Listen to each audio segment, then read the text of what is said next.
Assalamualaikum, hari ini Dapur Cikgu Kuri akan berbagi resep cara memasak kari kambing dan kepala kambing. Baik, mari kita perhatikan bahan-bahan yang perlu. Ada bahan yang dihaluskan, ada bahan bubuk, kemudian juga ada bahan yang perlu ditumis. Untuk daging kambingnya sendiri, kita di sini ada 2 kepala kambing, daging plus tulang, jadi totalnya semua ada sekitar 3 kilo.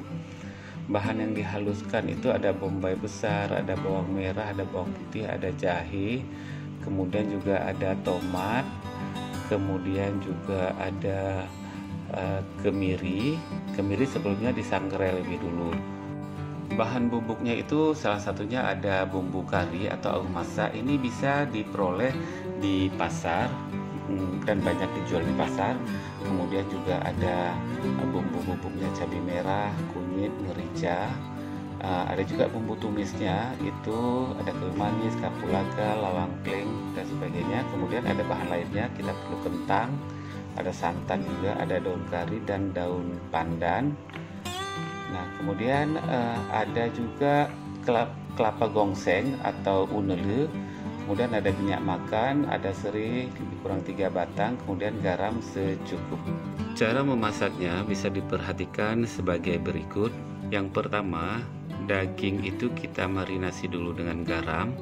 Kita aduk sampai merata seperti ini. Nah, kemudian diikuti oleh bumbu-bumbu halus lainnya.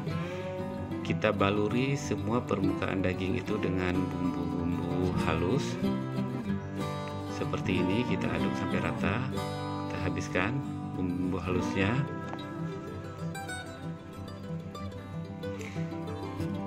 Kemudian ini juga kita berikan kelapa gongseng atau unelnya. Kita aduk lagi.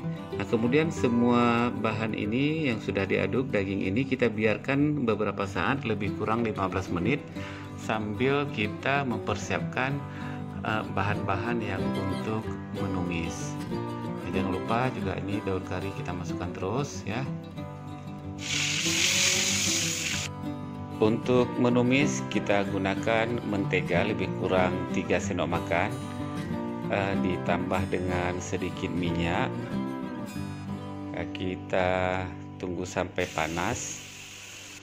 Setelah panas, kita masukkan bahan rempahnya lebih dulu, kayu manis, kapulaga, dan bunga lawang kleng. Setelah mengeluarkan aroma yang wangi, baru kita masukkan bahan yang dihaluskan tadi, bawang merah, bawang bombay, bawang putih, jahe.